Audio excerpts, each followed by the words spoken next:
recorded live from the secret Center City Studios. I'm the Capo. He's the Prez. And this is Sons of Ben, the Pod. Welcome back. Sons of Ben, the Pod.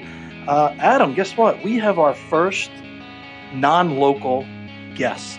So we got like some range now with this podcast. We used the internet, and we're talking to someone north of us. So, nice. and I mean, this is probably the one thing I say worse than the transitions, but how excited I am every week of whatever guest we have. Yeah, you're setting the bar pretty high per guest. But I'm super excited. So this is somebody that our Sons of Ben family probably wouldn't technically, quote unquote, know of. But I can't see how they wouldn't. But they should know of him. And this is where it gets weird. He's a loyal fan of that powerhouse Ipswich Town. And he's got a casual rooting interest for our Southern brethren, the DC United. How's Wayne Rainey doing? The buzzards down there? Oh, those sound fun. Yeah. No. But he does.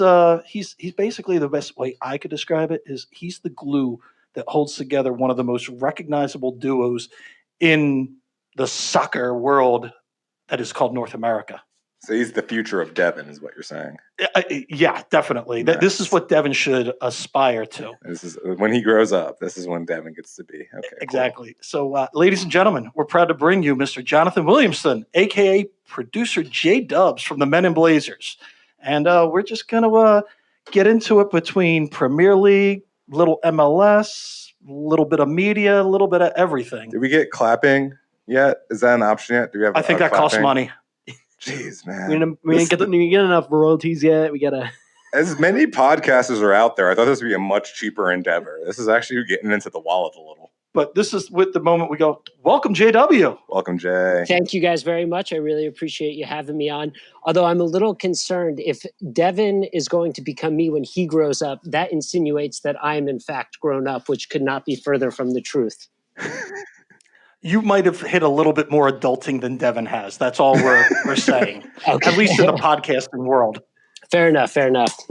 So I first met JW when the Men in Blazers came to Philadelphia. Yes. And then I had a great opportunity to go up to New York and actually check out the studios because Jonathan got myself and my girlfriend TC tickets to What's Happening Live with Andy Cohen. Yeah. Which they share the studio. Well, you can correct me, but they share a floor in the crap part of Soho, which, by the way, if that's the crap part of Soho, I can't afford the posh part of Soho. No, you can't. No. The answer is no, you actually can't. I was waiting to be like, okay, I'm going to step over bums to get in here. No, it's nice.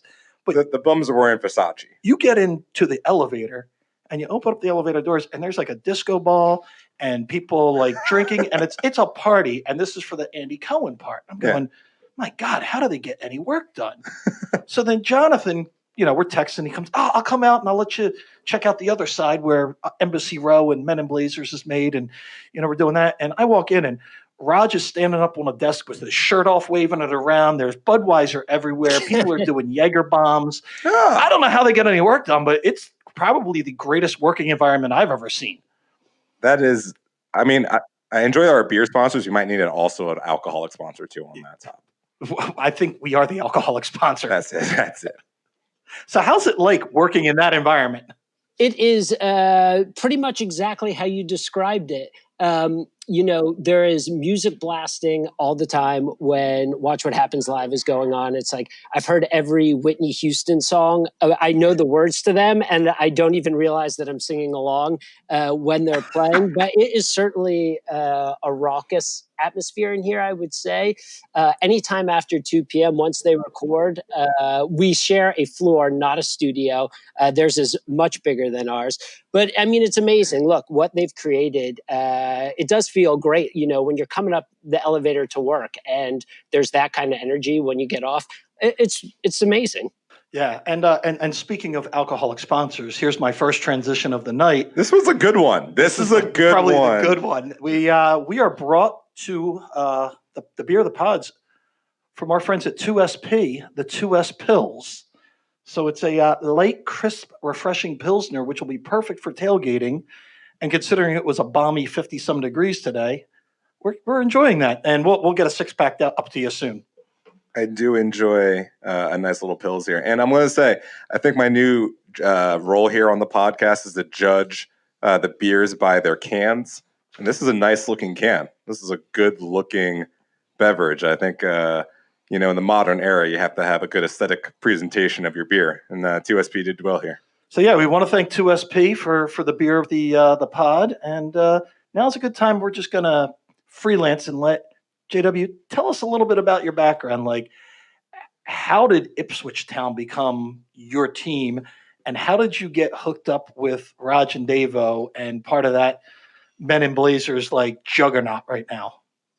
So Ipswich first. When I was 10, I moved. My dad is in the American Air Force. We moved to England, and we land in all places of in Ipswich, which is kind of in the southeastern portion of the country. It's there because all of the American air bases that are relics from World War II were there, because they had to be as close to Germany as possible because the planes needed to get over and back without running out of fuel. So we end up there. It's 1990, spring of 92. And Ipswich are in the then second division. There's no Premier League at the time. It's the year before the Premier League begins. And Ipswich gets promoted to what was then the first division, but changed the following year to the Premier League. So my first exposure to this is, I'm not a huge football fan at this point. I'm like 10, 11 years old. I move over there. And that's the very first thing I'm exposed to is this promotion run that Ipswich has to get to the top flight. And I mean, it's just the most, imagine not having any sense of that. And then you land there, we parachute into Ipswich, and that's the very first thing. You guys got to parachute? Yeah. They keep it official in the Air Force. They really make you jump out of the planes. The whole family, 10-year-old. 10-year-old kids are getting thrown out of planes. Gets a little messy with the furniture, but so that's it. And Ipswich was the local team. You listen to them on the radio, you watch them on television, and that was it. I've been hooked ever since. Now they got promoted. Several years later, they were subsequently relegated. Again, they got back up. Right now, League Two, so not quite as easy to watch as the Premier League. But that's my Ipswich fandom. As far as Men in Blazers, probably about 8 years ago, finishing grad school, all of my classmates have gigs lined up. It's like the last week of school. Everyone's talking about what they're going to do next. I have 0 prospects, 0 leads, nothing at all, really. And I see a tweet from Men in Blazers. And it says, if you have TV experience and like football, send a resume in.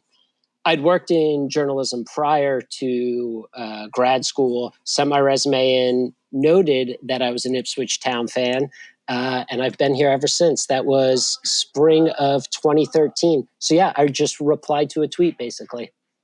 So if you said you were a Man United fan, they would have been like, nope, pass. But since you had Ipswich Town in your back pocket, they're like, oh, this guy's legit. No, that's what the one you throw around at the bar. You don't throw around you're like a Man City fan or anything. You're like, no, man, Exeter City. What do you mean? Like Cambridge. Well, I've been here. I think my accent is so incongruent with the Ipswich Town thing that people are so thrown off. They expect, a Liverpool, a City, a Chelsea, a Spurs, and they get an Ipswich Town, and it doesn't quite match up. So I definitely think that helped. And yeah, I've been here ever since, and it's been amazing. I think a lot of people kind of have that same kind of, this is how I got, especially like Americans too, how like, this is how I got into soccer. Like a lot of people will be like, oh yeah, I played FIFA and that's how I got into soccer. But like a lot of people also be like, yeah, I just ran into this one team at this like perfect moment. And then that became my squad. Like I always make the joke. I became a fan of the French national team literally because I saw them playing in a Kmart in Wilmington, Delaware once. And then the next year, I go to Paris when they win the European Championships, and I'm like, okay, yeah, this is amazing. I got to be a part of whatever this incredible thing is. So, yeah, and I always say it's funny, and you mentioned FIFA, and I always think what is making soccer, football very popular in America, I always credit three things. I credit FIFA. Yeah. I actually credit NBC's coverage where you can go to pubs and see so many different matches and you can get your own team. That helps tremendously. And that helps tremendously. That So helps you can follow them tremendously. instead of trying to stream stuff and search the internet for what's going on with your team. And the third thing, and I don't want to seem like a brown noser, but I always say it's the Men in Blazer show. Yeah. Because they made watching the Premier League almost like a soap opera where you just were like, man, Jose Mourinho is truly crazy. Oh, yeah, no. And just, the barrage and everything else. So I kind of put you guys up there with those two other things of why it is so crazy that the Premier League is just taking over as almost a top four sport in the United States. Well, I think what Michael and Roger would say to that is that we are the only thing really holding soccer back in this country.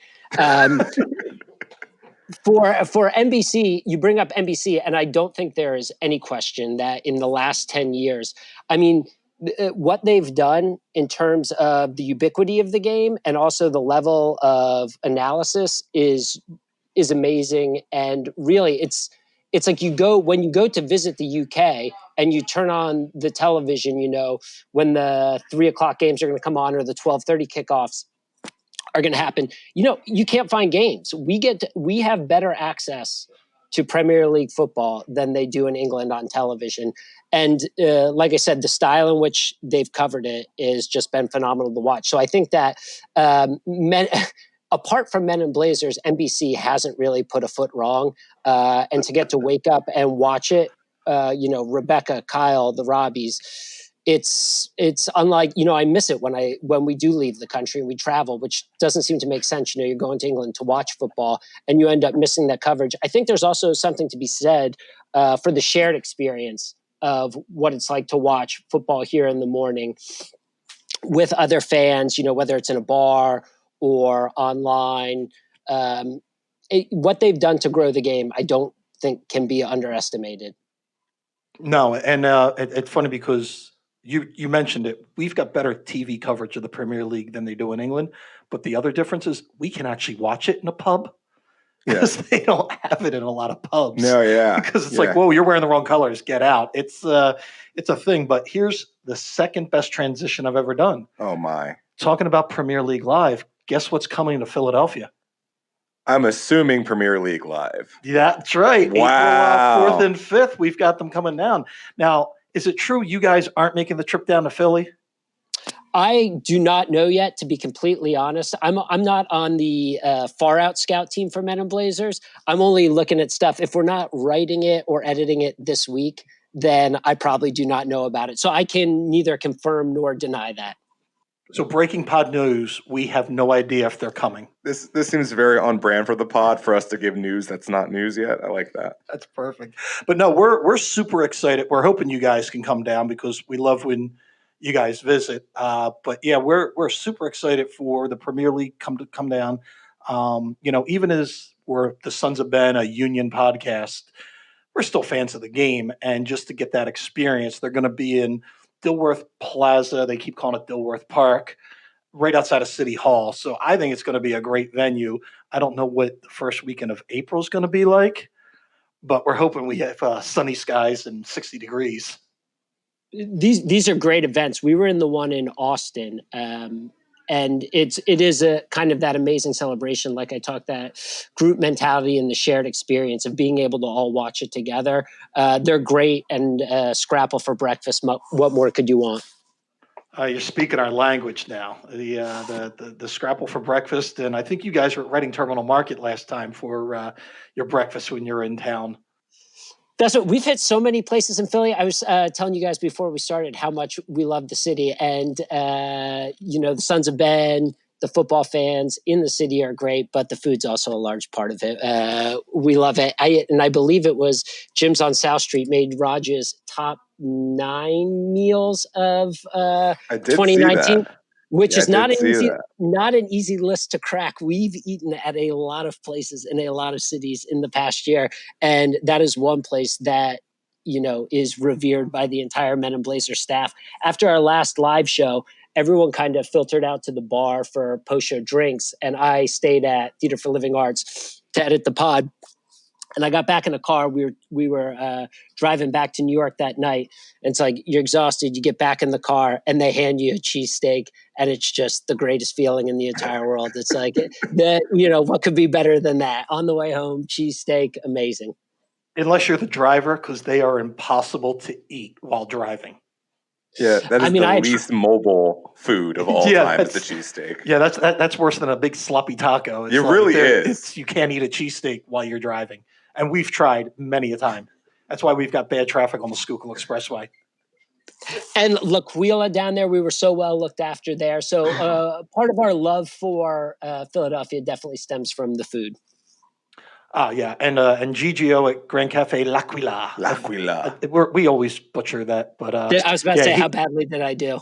No, I think you were better than us. But Okay. he loved having you guys there. Like, we talked to GGO.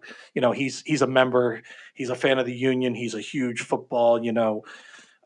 La Liga, just Serie A, everything. And he was, when I just kind of texted him like, hey, can you room for these guys to work? And he's like, I'll clear out the whole restaurant if I have to. So he was thrilled having you guys up there. Yeah, I mean, amazing. We let us set up all our we don't travel as light as some may think in terms of setup and research, and we're doing rewrites right there. So it was great. I mean, I was saying earlier to you guys that we love coming to Philadelphia because the Sons of Ben, you guys chant, no one likes us and we don't care, but we always get back. It's such a feeling of love and positivity in the room that it kind of completely belies that chant. And we find it ironic because we've always been so well looked after by you guys. No, ultimately, we're probably one of the most insecure places ever because we're like, no one likes us and we don't care. But deep down, we're like, please like us. Someone please like us. Someone please say something positive about us, please.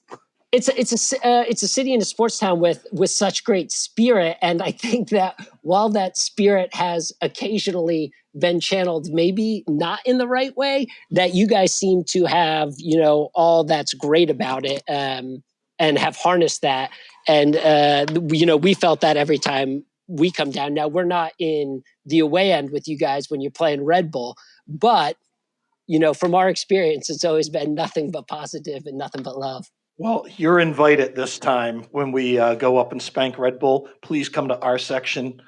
You don't want to stand in those other areas anyhow. But no, we appreciate it, and it's funny being a Philadelphia fan. And we're like, no one likes us. We don't care. You just have that thick skin because after 11 years of being a Union fan, I've built up calluses like I haven't built up with my soul.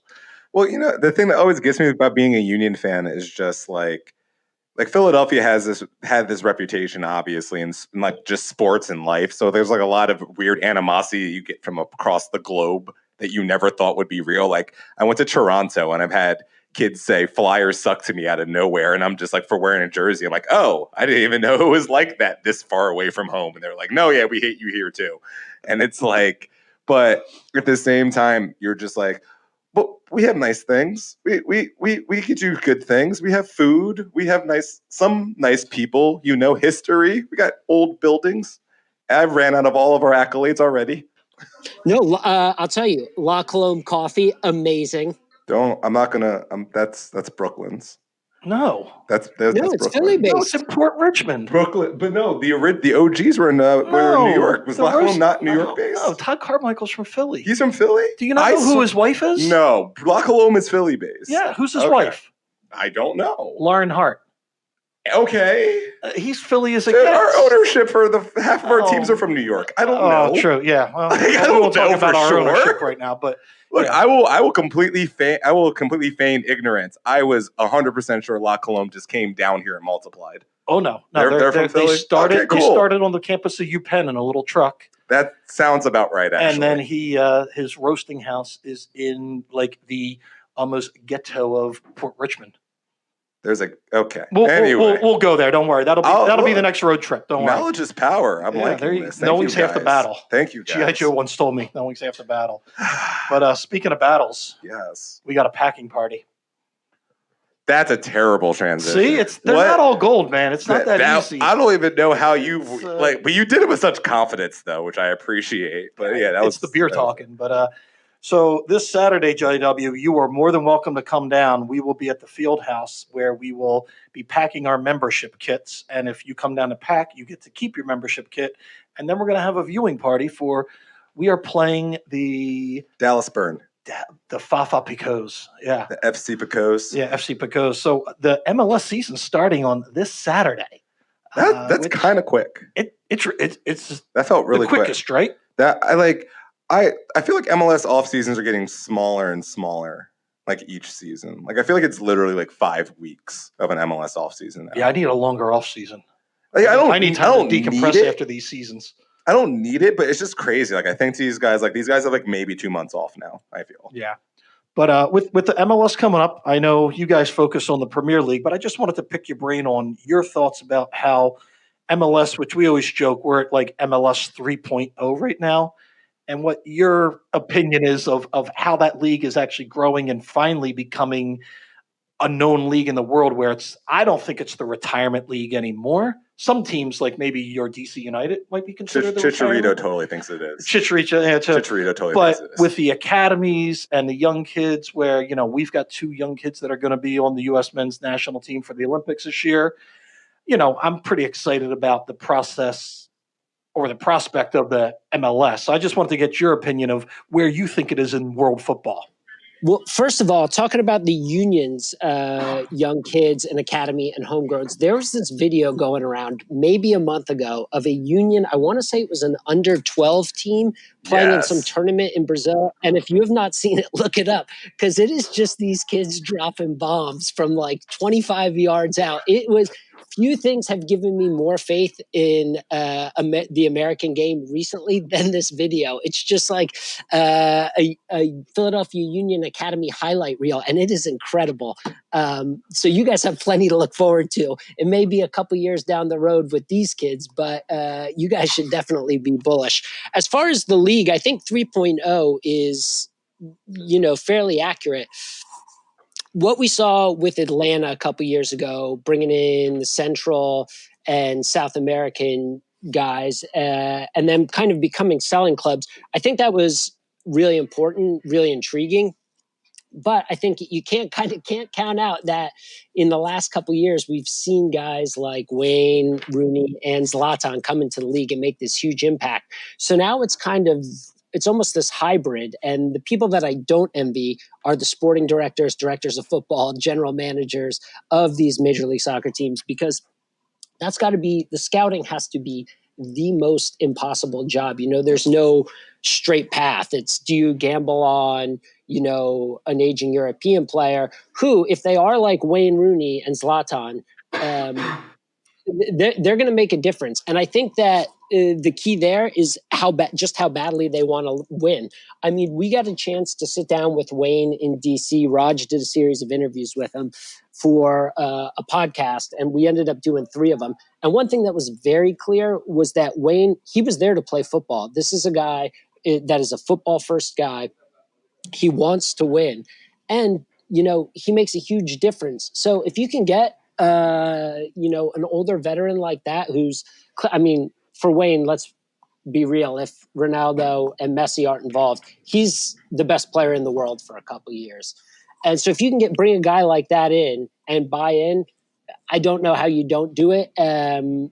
But then you can also go the Jamiro Montero route, right? From Metz in France, Cape Verde's finest. So I don't know how these guys do it. I think that the league's at an interesting point in time where it is kind of this hybrid now, and more so than ever. There are two proven paths to build the team, and it's going to be interesting to see how they go. And I'm glad you said you didn't do any research for this interview. Yeah, that was you some definitely stellar did, because homework. that was the Jamiro Montero knowledge was Wow. Yeah. Casual too. Yeah, like, very just casual. Off the cuff. You might be getting a job with our scouting department. Right. I'm a huge Cape Verde national team fan. That's what you guys didn't know. Who isn't? I have them on my ESPN Plus subscription, obviously. And it's funny because I listened to all the pods with Wayne Rooney, and I was shocked how much I actually liked Wayne Rooney after that pod, because for years when he's playing in the Premier League, I didn't like him. he played for those teams that I couldn't stand. So I'm like, no. But after listening to that and his love of the game, and even hearing that, he would share a room with someone in the MLS. He would, take the commercial flights. He was like, this sucks, but the team's doing it. I'm here to be with the team. I was thoroughly impressed. I was just wondering what your impression of him is, just like as a guy, how he liked his experience in the MLS. I mean, like I said, first of all, he could not have been nicer. We were down there 3 times. He was on the TV show, and he is just, a lovely guy. And the one thing that is very clear, like I said, is he is a football first person. He isn't interested in, when he turned up, the only thing he wanted to do was talk about football. It was amazing. No, that's great. And then you And did mention. I was going to say, to get to hear that from a player who, like I said, in my opinion, that you take Ronaldo and Messi out of the equation for those couple of years, and he's the best player in the world. No, I agreed. And I did want to touch on your one point about what we are calling the El Seno 11, which is our 12-year-old team. When I first saw the video, the person that was showing it to me, I thought the Brazilian kids were the ones doing the waxing. And I'm like, wait, there are kids? We're like, holy crap, you got to be kidding us. So yeah, we're ready for 5.5, 6 years from now. Oh yeah, we're getting them all in that 17. Yeah. It was like an AOM mixtape tour video. Just these kids, like I said, just uncorking stonkers, as Michael would call them, from like 30 yards. It was incredible. Yeah, we're actually doing a day at the academy. I don't think they're going to give us access to the 12-year-olds. I think we're only going to be able to cheer for the 17s. But we're actually going to do a day where we're bringing members to the academy. They're playing Red Bull, and it's the first time we've ever done it, but we're getting excited about the academy and that process. So we're doing an event with our members to go check out the process of where they go to school, where they train, and then catch games when they're and seeing them and try to see if we can clean up any of our chants. Yeah, they have to make them PG. Yeah. No, I mean, I've always been like, not only the fact that they play in Wayne, because, I'm a homer and I love the fact that the academy is in my hometown, but I really enjoy the fact that, a lot of people may complain about the union's lack of spending, and I'm there with them. I want them to, drop a couple more bucks on some of the higher talent that's out there that you can. But at the same time, to know that you're consistently churning out high quality individuals from this academy who are going to play for first teams, not just for you, but abroad and beyond. It's really kind of refreshing. And then you see this video of an entire squad take on the best of the Western Hemisphere and win. And you're like, oh, okay, so there's something actually brewing in southeastern Pennsylvania. It's crazy to see this. Because, I mean, look, America, we make good athletes, and we're good at sports as a country because we put sports on a level pretty high. A lot of other countries do, but America, the fact that we infiltrate it with our schools and everything, we put sports at a big pedestal. So when we put our minds to a lot of them, we can dominate them. But just to see the younger generations competing with the younger generations on an international level, that was really refreshing. You say the Philadelphia area. I mean, as long back when I was growing up and playing soccer, FC Delco, always a powerhouse. Yeah. You always hated to see FC Delco on your side of the bracket in any tournament that you would go to. As a resident of Wayne, Pennsylvania, I appreciate repping the FC Delco. Yeah. But Adam, there is something that we have to bring up to you because you're talking about how proud you are from being Wayne. Yes. The academy. Yes. The excellence in athletics. Of course. Well, we're going to talk a little MLS soccer. That is actually okay. That's a good transition. Because apparently, since we've been doing so much talking about one Mr. Jay Ajayi. What? Oh, is he here? He's not standing behind you Devin, yet. lock the door. Lock the door, Devin. And did you know? Please. JW knows Jay. They're friends too. Do you know the J Train himself? Can all right. Oh well, yeah. I mean, then that explains a lot. No, it's not good. Adam, breaking pod news. You have been invited. Whatever. To what? To the annual Philadelphia Union's 2020 Media Mayhem charity event. It's mayhem. Mayhem. Media mayhem. And we think you're getting Jay Ajayi or Fang. as your first round opponent? Look, Fang's actually quite good. He only has 3 fingers, but I believe he has figured out, how to work a PlayStation controller. But I'm ready for the J Train. Let's do this. Aren't they just 3 buttons? Like he just needs A, B, and C. So those 3 fingers, he's predisposed to winning. When is the last time you played a video game? Forever. A, B, and C. That was are you talking about like the Nintendo, like the original bleeping Nintendo? I still have the Atari with the 1 button. What are you talking about? Do you blow into cartridges still, Matthew? These are the questions I have.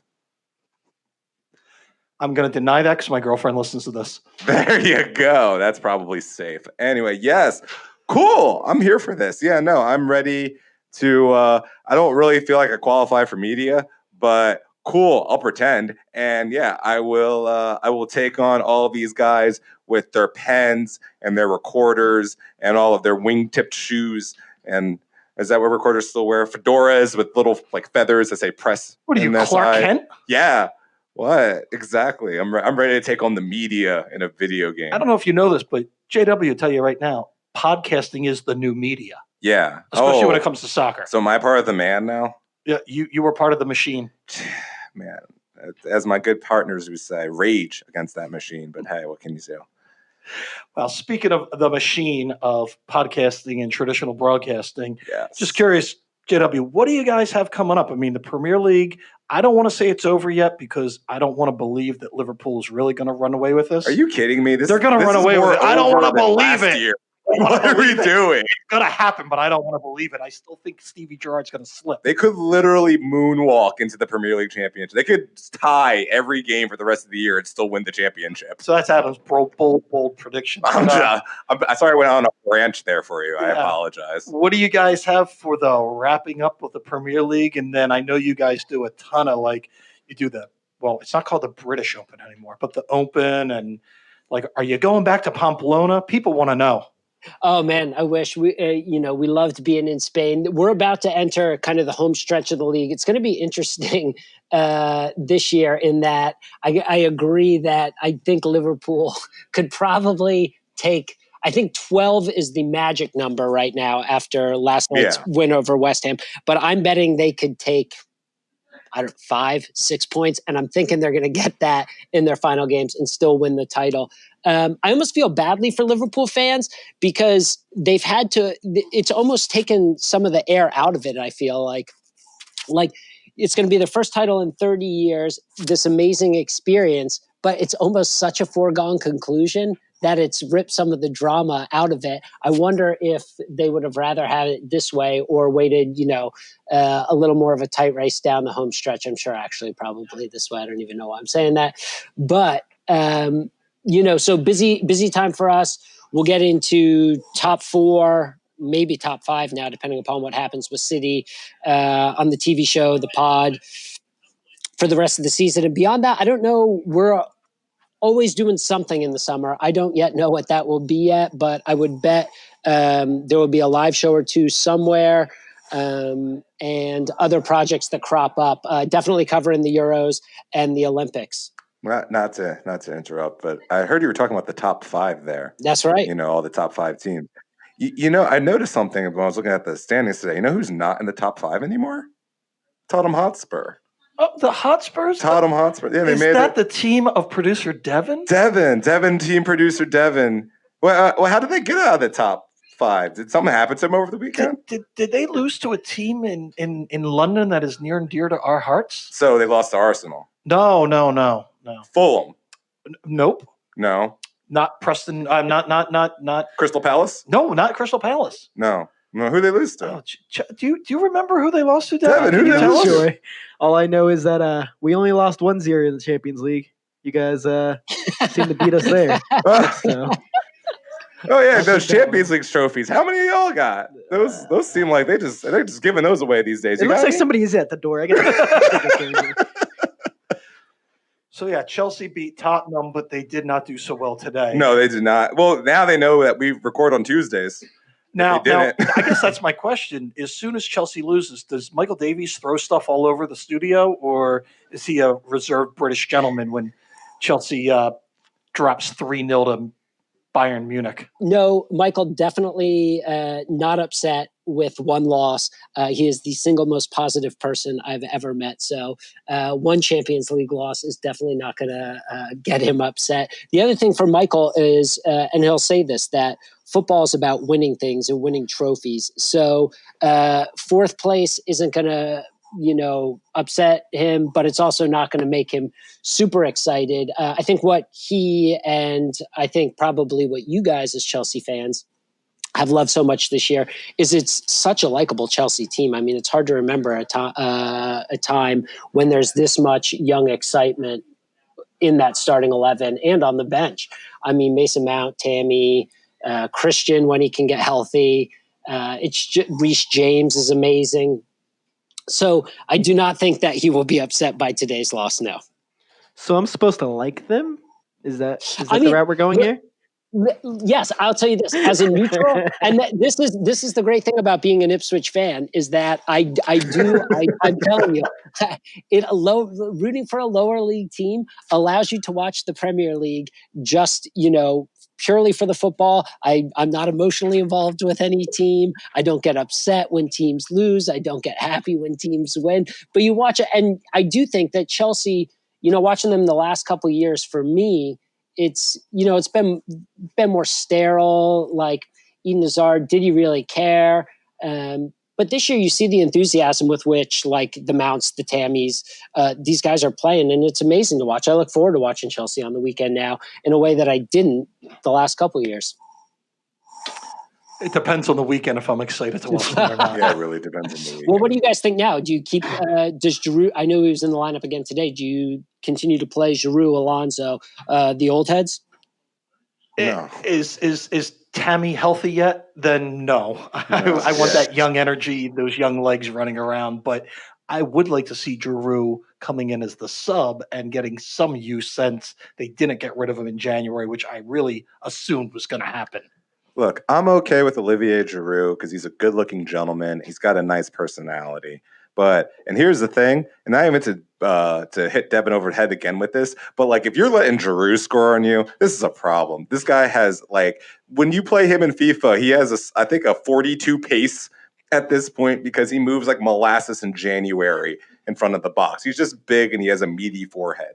I mean, Tammy Abraham, first off, to not miss sitters like he did against Tottenham too. Because the only reason why that game was even close because Tammy's over here missing sitters right in front of the freaking 6-yard box. Like, are we kidding me with this? And Christian Pulisic, put him in a cryogenic chamber and figure out what the hell is wrong with him and get him back in this 18 because he's killing me right now. He's eating too much of that English chocolate. He's got to get the Hershey bar. That has less sugar in it. I know. It's better for you. Apparently not it's for more his American caribou. metabolism. No, it's more carob or there's more cacao. So that's our professional opinion of Chelsea. So I'm sure we're gonna be guests on the show soon. I actually think I have more violent Chelsea opinions than Union ones, to be honest with you. I think we definitely got to get Christian healthy. I mean, I think that's another thing that's kind of united America behind Chelsea this year is watching Christian, and I think we all want to see him healthy very soon. Oh, when he does well, the country's healthy again. When he doesn't do well, we're a divided nation. I tell you what, when he scores that hat trick against Burnley, it really does. Like American soccer Twitter, if it feel you don't want to be hyperbolic or overreact, but it's amazing. It is an amazing thing to see an American playing for an elite Premier League team and scoring a hat trick. I mean, it does feel great as someone who is a Premier League neutral, but definitely not an international neutral. I mean, it's hard not to get excited about that. So it's been tough. Raj checked in with Paul Carr yesterday, and this is Americans are on pace to play the fewest minutes in the Premier League this season since 2001, when Joe Max Moore was the only American playing in the Premier League. Oh, wow. So not great. Not great. So we got to get Christian healthy. They're all in Bundesliga right now. That's the problem. We got 5 Americans over there playing right now. It's terrible. Well, it sucked away all of our talent. I tell you what, Gio Reyna, that's another reason to be optimistic. I mean, just amazing. So we're going to now, Devin, do you have a question from one of our listeners? All right, so we got a few questions, but we only got time for one, it looks like. So, this one question comes from Kevin Casey. He's the PA announcer for the Union Stadium Way to undersell it. That is the boisterous. Yeah, he's the voice of the bombastic Philadelphia, sound. your Yeah. Philadelphia Union. Kevin Yeah, Casey Subaru is Park. the one and only voice of Subaru. Subaru Park. There's no other voices, just his. He asks, are they looking for an official PA guy for the Men in Blazers national team? Yeah, I mean, send applications to meninblazers@gmail.com. That will probably be one of the first positions filled. They'll do the announcer and then the starting 11. There we go. Kevin, we want a finder's fee if you get this job. I mean, I told you guys the story. That's pretty much how I got my job with Men in Blazers, was just responding to a tweet. So there's no harm. How do you think this podcast got started? Yeah, Kevin, just make sure you're a fan of Ipswich Town, and they'll hire you. That's the secret code That's to getting a right. job with the Men in Blazers. Look, I was telling the guys in the break, I'm a Byron 1860 fan, so I will have a team that's always in third division German soccer, so they'll always give me street cred whenever I go over to Europe. I tell you what, it is a conversation piece, if nothing else, the lower league fandom. Yeah, it's just like, no, man, I am the best fan of Capri in Serie A B. The problem with it is while it's a great conversation starter and a nice conversation piece initially, then no one cares about the team or may not have even ever heard of them. So then they stop caring. That's what I find with Ipswich. Oh, Ipswich, amazing. Tell me how. And then you tell them the story. And then, interest wanes rather quickly after that once they find out that they've lost to Oxford on the weekend. My girlfriend's a fan of Palermo, and the problem with them, they're in Serie D at the moment. But the best part about it is they have pink and black jerseys, so that will always be a conversation piece with them, just the way they physically look playing soccer. This is probably the best part for us to just end the show after this conversation. Just cut it off completely. No, No it's good goodbye or times. anything. Like, we lost interest. That's it. Sorry. We have Yeah. peaked right here. JW, thank you so much for coming on. This was truly, for me personally, an honor. And I guess the other guys got a kick out of it. I enjoyed myself. Yeah, but no, I wanted to thank you for taking time out of your evening to come and join us and just share some of the stories. And but I'm going to say it. Anytime you're in Philadelphia, let us know. We're going to roll out the red carpet. We may even try to get you guys to go to a different cheesesteak place just to see if we get out of the top 9 and to the top 5 or 6. Well, no, but Jim's is on South Street, and I live on South Street, so they can come hang out. That'd be cool. I was going to take them to Donkeys in Camden. Why? Anthony Bourdain loved it, so will you. I mean, okay. I actually just watched that episode of Bourdain recently, the New Jersey one. So that's on the list. But guys, thank you very much for having me. I really appreciate it. Really grateful, and congratulations, and to continued success for you guys. I appreciate it. Oh, thank you. All right, we will talk to you soon. Talk soon, guys. So, Adam, I wanted to again thank JW from Men in Blazers for coming on. It was, for me, I thought it was cool because I don't think a lot of people know who the producer is behind the scenes. Producers are important. Don't let Devin think that, okay? Then we can't afford him. He slipped me a $5. Okay. Then soup him. There you go. Give me $1. I'll say you're. Look, man, I'm getting some of his producer union dues. Yeah. So I wanted him to come on just because he's got so much insight behind the scenes and what's going on. So I was thrilled that he came on. I mean, it's not like we wouldn't want Raj or Davo to come on, but if they came on, it would be pretty much what you get on their Monday night show, where I thought JW just brought a lot to us, and even afterwards we're talking, was like, hey, keep doing what you're doing because the pods and the alternative media is so important as the growth of the game. But speaking of the growth of the game, we got some MLS predictions, Adam. Oh, no. Well, producer Devin is making us talk about MLS predictions, so why doesn't he let us know what he wants to hear, and then we'll get all X's and O's up in this business. All right, instead of listener questions, it's just my questions now. So, all right, now I just want to let's go through where you guys think the Union will finish, what place in 2020. I think they are going to play Atlanta United in the Eastern Conference Championship. I don't know if they're going to be a 1 seed or a 4 seed, but I foresee they're in a top 4 and that they're going to make it, and we're going to have to battle Atlanta United to make it to MLS Cup. I don't know the result of that yet.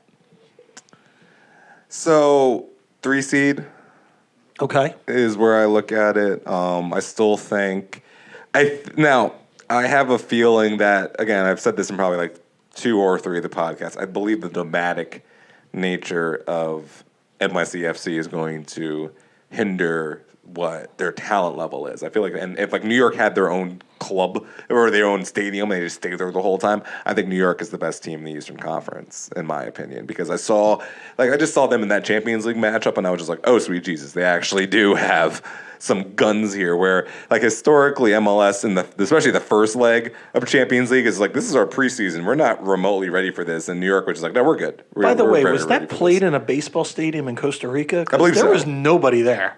No, I don't believe I'm not sure if they take Champions League too seriously, but that seemed like a very sparsely populated game. But they looked legit. But beyond that, I think our 12-year-olds could beat them. our 12-year-olds are pretty much the greatest soccer team in American history. I'm not even, that's no hyperbole, but it's just like when you have looking at the Union with roster turnover, especially with a lot of teams like New York, I don't think improved. I think they lost a couple of key players there, and I'm not exactly sure they're going to be a better team than they were last year. I think DC hasn't really improved, and Areola being down for as long as he's about to is not going to help them too much.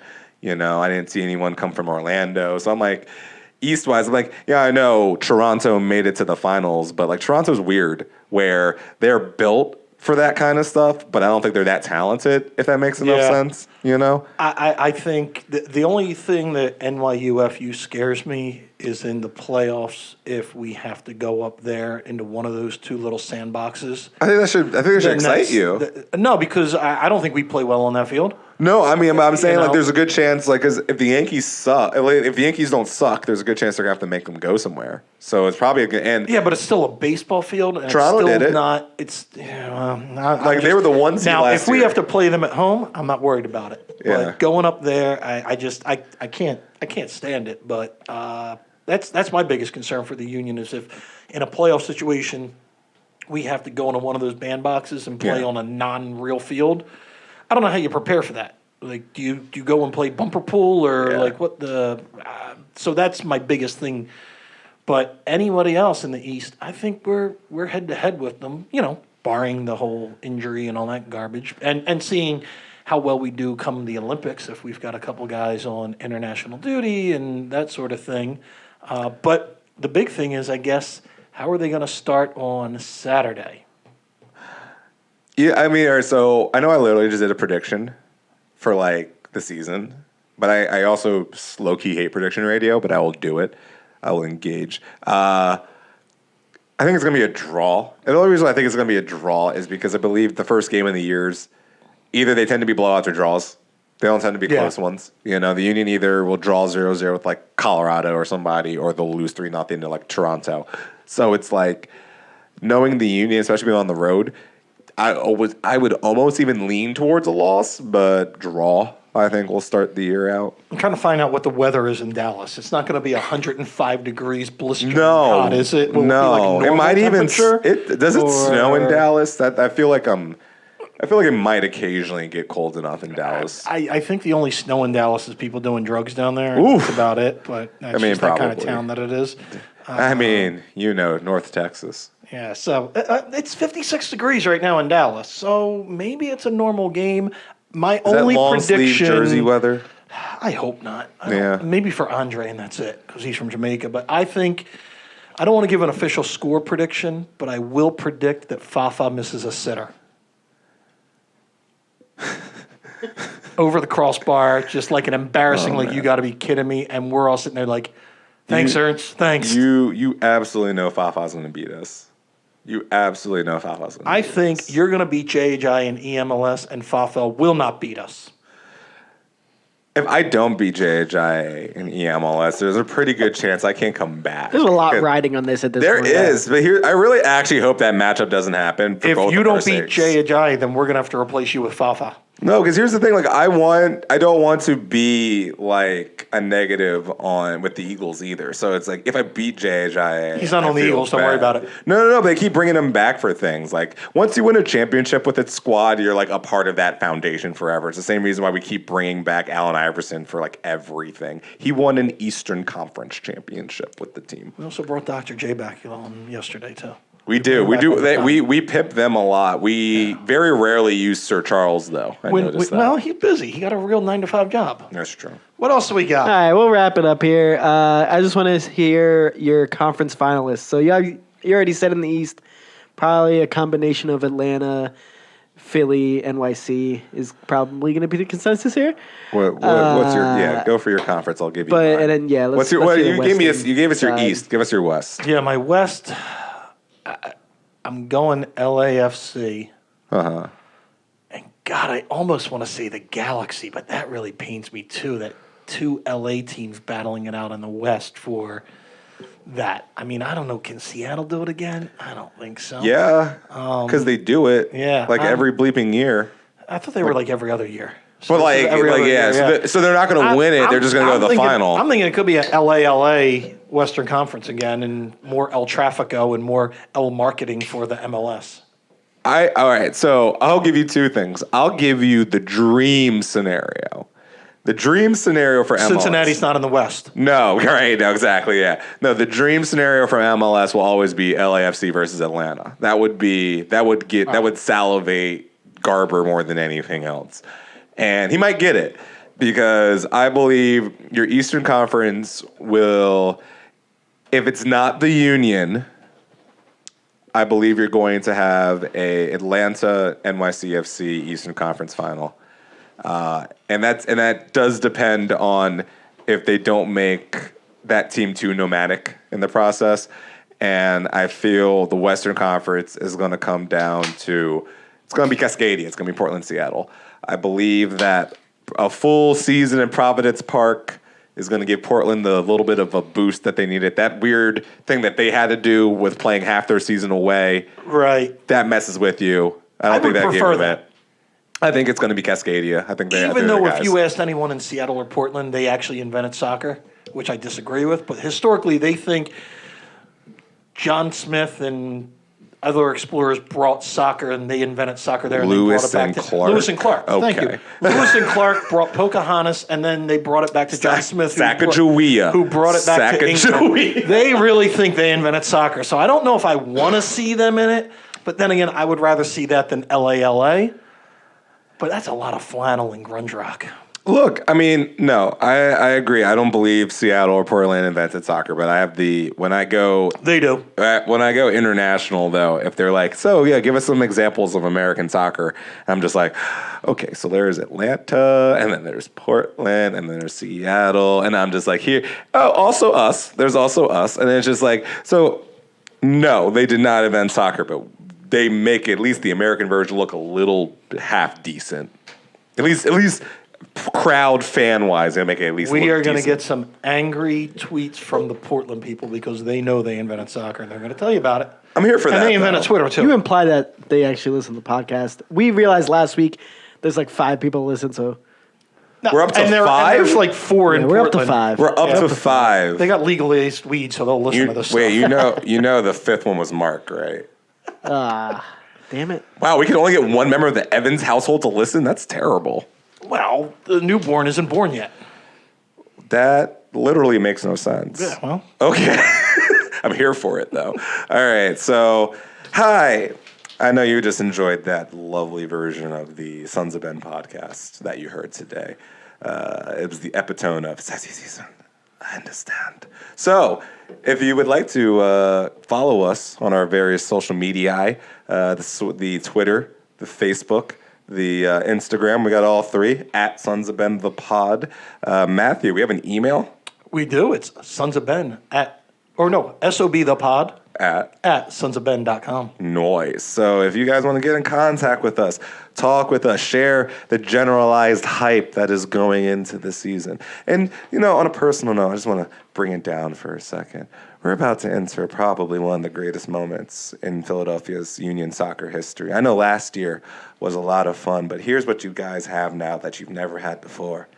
Expectations. And that's a fun thing to be. That's an exciting time to be a part of this. So what we need is from the get-go is the most alacrity, the most gravitas, the most energy that you have given to a Philadelphia sporting event in your life from the get-go, and show the boys that this will be indeed a sexy season. Sexy season. Thank Adam, you, everybody. real quick, Adam, how are those expectations going for the Sixers? So you know about the Sixers, right? I know we're going to cut this out, but 49 from Joel Embiid. Yo, man, don't be talking about my boy JoJo. All I'm saying is we're going to have fresh Ben Simmons for the playoffs. It'll be great, and we'll be dunking on franchises. So after you say sexy season. Thank you, everybody. We'll see you next week. See you Saturday. Bye now.